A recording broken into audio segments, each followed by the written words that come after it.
2025 সালের মাধ্যমিক পরীক্ষার্থীদের জন্য আমি পর্ষদের টেস্ট পেপার থেকে আজকে BT road government sponsor high স্কুলের 1 নম্বরের অঙ্কগুলো করাচ্ছি।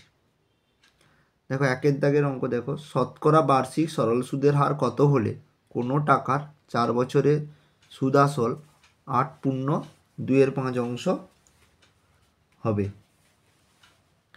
ধরি আসল সমান তোমরা জানো পি আসল ধরলাম, টি সমান কত দেওয়া আছে 4 বছর, আর ইন্টারেস্ট কত পি ইন্টু 8/25। তাহলে আমরা ইন্টারেস্টের আই এর সূত্র কি জানি, পি টি আর সুদের হার সমান আর, এটা লিখতে পারো R/100 সমান কত পি ইন্টু 80/24। টির মান জানি 4, টিটাকে আমি 4 করে দিলাম। দেখো এই পি কেটে গেল, 4 একে 4 25 বা আর সমান 8, সুদের হার 8%। অপশান ডি হচ্ছে উত্তর। পরবর্তী অঙ্ক দেখো 2 দাগে, kx² - 5x + k = 0 বীজদ্বয় সমান ও বাস্তব হলে কে এর মান কত? তাহলে বীজদ্বয় সমান ও বাস্তব আমরা জানি ax² + bx + c = 0 হলে b² - হয় 4ac = 0 সমান আর বাস্তব হলে, তাহলে কি হবে? এখানে বি জায়গায় কত আছে 5 - 5 হোল স্কোয়ার -4 ইন্টু এ জায়গায় কত আছে কে, সি জায়গায় কত আছে কে = 0। এই সমীকরণ থেকে পেলাম।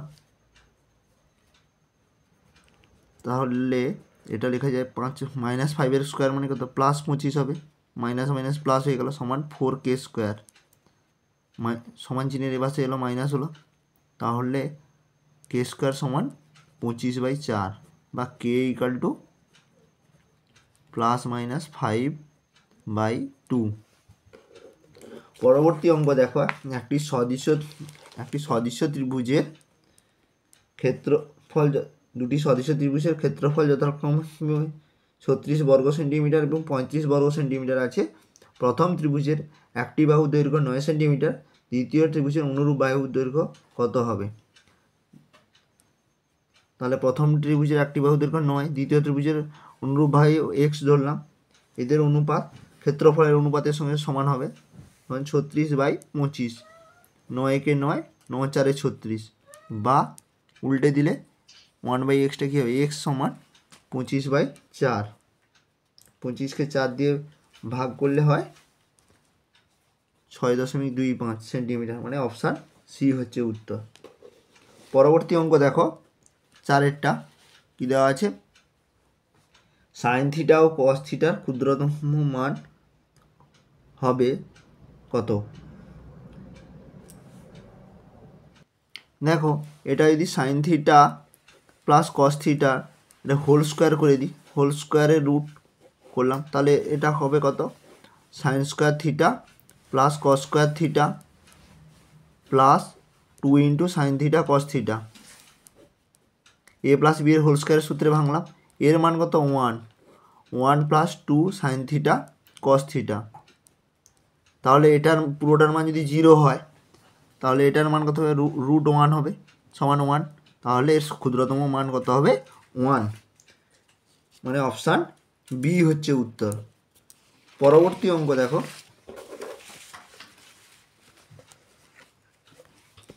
6 দাগে, 6 7 x y 10 14 এর ঊর্ধ্বক্রমে সাজানো আছে, অর্থাৎ ছোটো থেকে বড় হিসেবে সাজানো আছে। তাহলে মধ্যমা বলেছে 15, তাহলে মাঝখানে কোনটা আছে? এই দুটো, যেহেতু যৌগিক সংখ্যা আছে, যুগ্ম সংখ্যা আছে, তাহলে কি মধ্যমা হবে x + y/2 সমান কত দেওয়া আছে 15, বা x + y সমান কত হবে 15 × 2 সমান 30 হবে, তাহলে অপশান সি হচ্ছে উত্তর।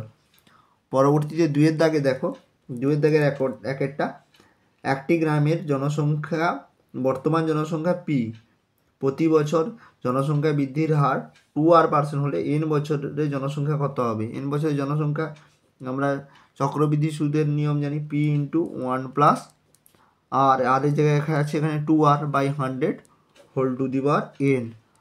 2 একে 2 আর 50 কাটলো, 2 50 100 সমান p into 1 plus 1r/50 whole to the power n। এটাই হচ্ছে উত্তর।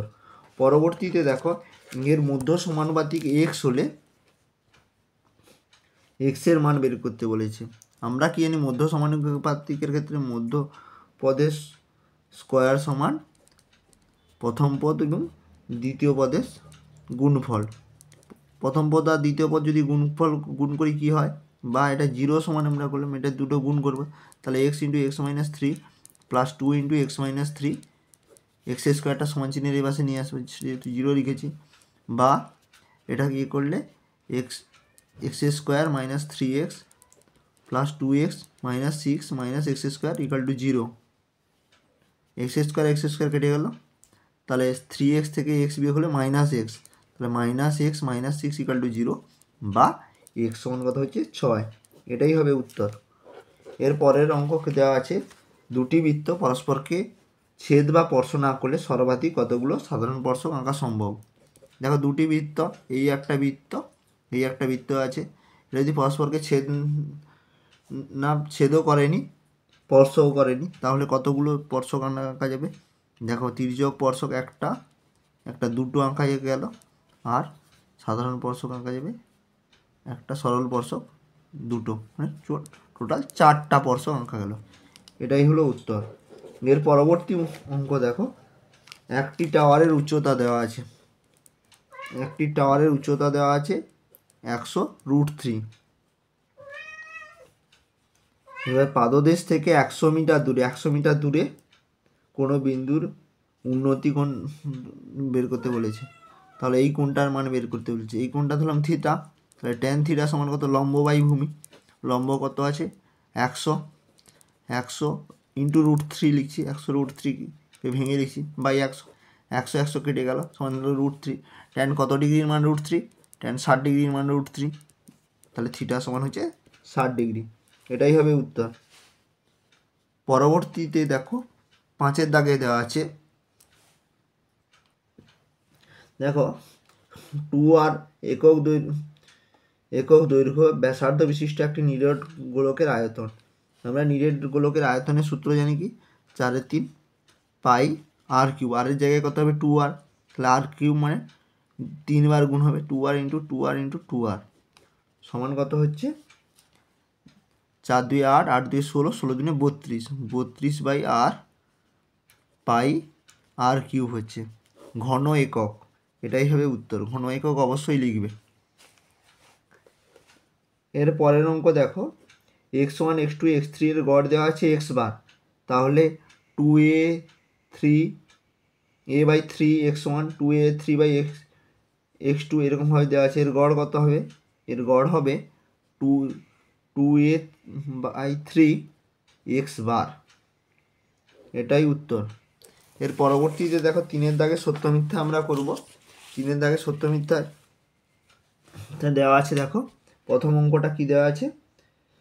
যৌথ ব্যবসায় 3 জনের মূলধন দেওয়া আছে,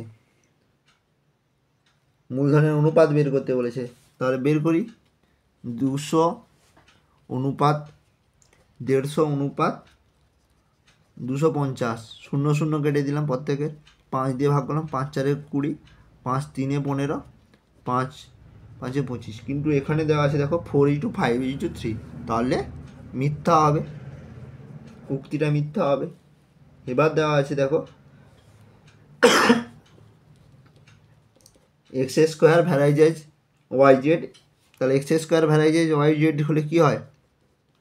বা লেখা যায় এক্স স্কোয়ার সমান k1 ওয়াই জেড, k1 সমান ধ্রুবক, k1 সমান অশূন্য ধ্রুবক, নট ইকুয়াল টু 0 ধ্রুবক।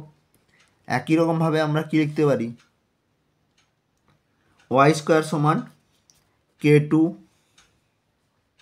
zx এবং জেড স্কোয়ার সমান k3 xy, যেখানে k2 k3ও হবে অশূন্য ধ্রুবক, নট ইকাল টু 0 ধ্রুবক। তাহলে এই তিনটেকে আমরা যদি গুণ করি তাহলে দেখো x square into y square into z square সমান k1 yz into k2 zx into k3 xy,